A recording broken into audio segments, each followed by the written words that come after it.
pour le groupe EGCP. Pour 5 minutes. Merci beaucoup. Bonjour. Bonjour à toutes et à toutes. Madame la maire, mes chers collègues, chers membres du Conseil des générations futures. J'ai le plaisir de co-présider un groupe qui s'appelle Génération. Donc forcément, vos travaux ont des convergences avec le cadre dans lequel nous souhaitons nous aussi nous positionner. Par ailleurs, alors vous ne devez pas le savoir, chers membres du Conseil des générations futures, mais ici un certain nombre d'élus doivent le savoir, je suis une infatigable militante de l'autonomie de la jeunesse depuis de nombreuses années. Et ce n'est d'ailleurs peut-être pas anodin que je co-préside aujourd'hui le groupe Génération dans ce conseil. Votre rapport, chère conseillère, est riche d'enseignements, d'ailleurs comme à chaque fois depuis 2016. Cela fait plusieurs années que nous ressentons l'envie et le besoin que chaque citoyen et chaque citoyenne puisse s'investir dans la vie de la cité, puisse participer à la prise de décision, puisse mieux comprendre ce qui organise la vie de la cité, afin de pouvoir proposer des solutions, ça vient d'être dit, soit différentes, soit nouvelles, soit complémentaires.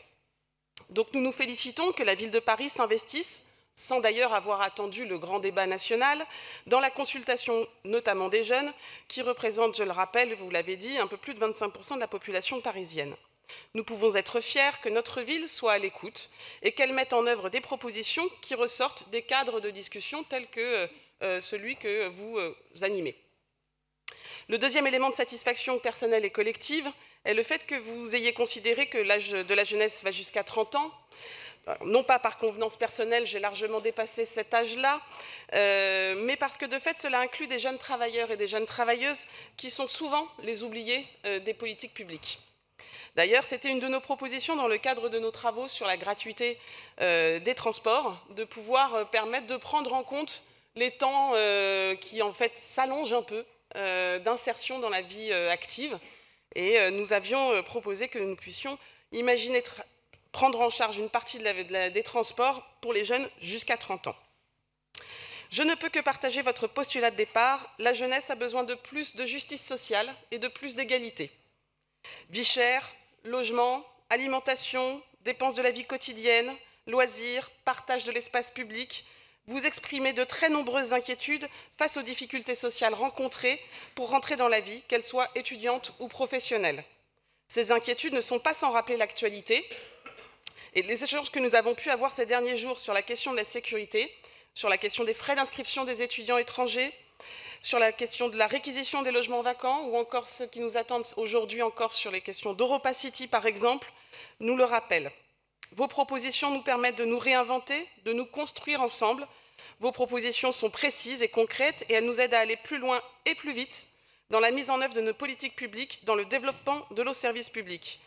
En cela, je fais référence notamment à votre proposition autour des objectifs de zéro décrocheur qui ne sont pas tombés dans l'oreille d'une sourde, mais aussi de vos propositions autour de la création de maisons de collégiens, où là encore la ville a commencé à travailler à des sujets comme celui-ci, mais il faut clairement aller plus loin.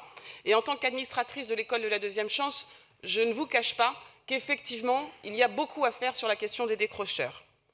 Parmi vos 9 propositions, je retiendrai bien sûr plus particulièrement celles qui sont en lien avec l'espace public.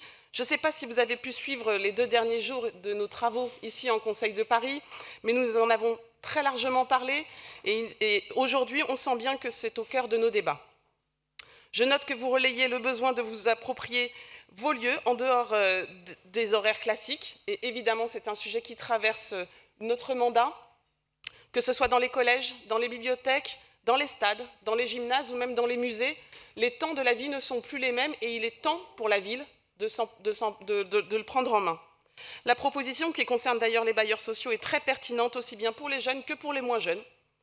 Enfin, vos propositions d'utilisation alternative de l'espace public devraient nous inspirer si nous essayons de soutenir la création d'espaces alternatifs dès que nous pouvons. Nous avons bien conscience que ce n'est pas suffisant. C'est d'ailleurs l'objectif d'un vœu que nous avions déposé lors du dernier Conseil de Paris, qui demandait que la ville reloge des collectifs d'artistes qui sont dans des cadres intermédiaires et qui, lorsque les travaux doivent commencer, se retrouvent souvent un peu le bec dans l'eau. Alors vous nous donnez une boussole, nous tenterons d'en être à la hauteur et de répondre concrètement à vos propositions. N'hésitez pas à nous solliciter, nous ressolliciter, nous re-solliciter. si vous considérez que nous ne suivons pas vos préconisations. Merci pour votre travail et bravo pour vos propositions.